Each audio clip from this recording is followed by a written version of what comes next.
Okay so hi everyone, we are here with a new vacancy जो कि इस बार आई है उड़ीसा पब्लिक सर्विस कमीशन की तरफ से। Advertisement number 26 of 2023 and 24। Recruitment to the post of assistant chemist in the group B Orissa subordinate. इसमें basically आपको इस वेबसाइट पे जाके अपने आप को रजिस्टर करना है एंड फॉर्म फिलिंग स्टार्ट हो गई है from 12 of February and last date इसकी है आपकी 16 ऑफ मार्च को। ऑनलाइन एप्लीकेशन भरते टाइम यहाँ पे आपको कुछ मेन चीज़ों का ध्यान रखना है। First of all let's talk it about कि पे लेवल क्या रहेगा। 44,900 इज़ द पे लेवल, जिसके साथ वैकेंसी जो पोजीशन है वो code SST BN physical requirements के साथ है। आगे बढ़ेंगे, यहाँ पे आपके पास कुछ डिटेल्स हैं, हम फटाफट से वो डिटेल्स कवर करते हैं जो ज़्यादा इंपॉर्टेंट है इस टॉपिक में।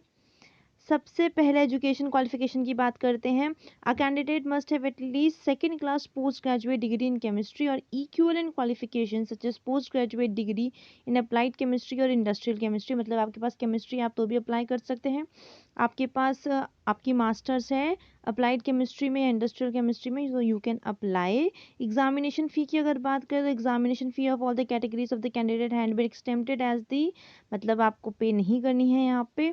अच्छा, मेथड ऑफ सिलेक्शन की अगर हम बात करें तो यहाँ पे सबसे पहले आपका एक रिटन है, हाँ रिटन एग्जामिनेशन है, उसके बाद आपका एक वाइवा है।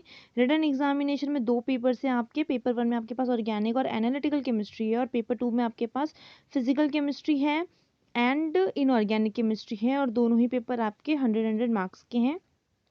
Each paper shall consist of 100 questions and each carrying of 1 mark and it was MCQ type paper और 1 mark का आपका per question मिलेगा and the duration of examination shall be 1.5 and 1% of the hour to each paper and आगे बढ़ते हैं। The total marks for the viva was test shall be 25 marks। यहाँ पे आपको viva के marks के मैंने 25। अगर हम बात करें, एक बहुत इंपॉर्टेंट डिटेल है यहाँ पे प्लेस ऑफ एग्जामिनेशन को लेकर। The written examination will be held in this and this, यानी कि भुवनेश्वर और भुवनेश्वर में ही आपका यहाँ पे एग्जामिनेशन होगा। आई गेस कैंडिडेट के लिए कुछ एलिजिबिलिटी क्राइटेरियाज हैं कि एक जो मुझे बहुत इंपॉर्टेंट लगी है दैट कि आपको लिखना पढ़ना आना चाहिए ओडिया लैंग्वेज, और आपका वो एक सब्जेक्ट भी होना चाहिए। जैसे कि ए में लिखा है the pass the middle school examination in the Odia as a language subject और pass at the matriculation of the equivalent examination with the Odia, मतलब ये एक थोड़ा कंपलसरी हो जाता है। देन आगे बढ़ते हैं, इंपॉर्टेंट पॉइंट्स यहाँ पे आपके पास है, you must read these out. आप इसे रीड करना पूरी तरीके से। अब हम सीधे आते हैं हमारे सिलेबस पे।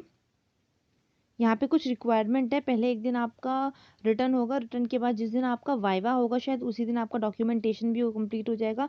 Syllabus for paper 1 is organic, ठीक है, एंड जिसमें आपके पास एनालिसिस ऑफ सॉइल और एनालिटिकल केमिस्ट्री में भी आ जाएगा। पेपर 2 ऑफ फिजिकल और इनऑर्गेनिक, जिसमें आपकी फोटो केमिस्ट्री है, इलेक्ट्रो है, सॉलिड स्टेट है, ग्रुप थ्योरी है और ये सब है। सो या this is all for today, do apply, thank you so much.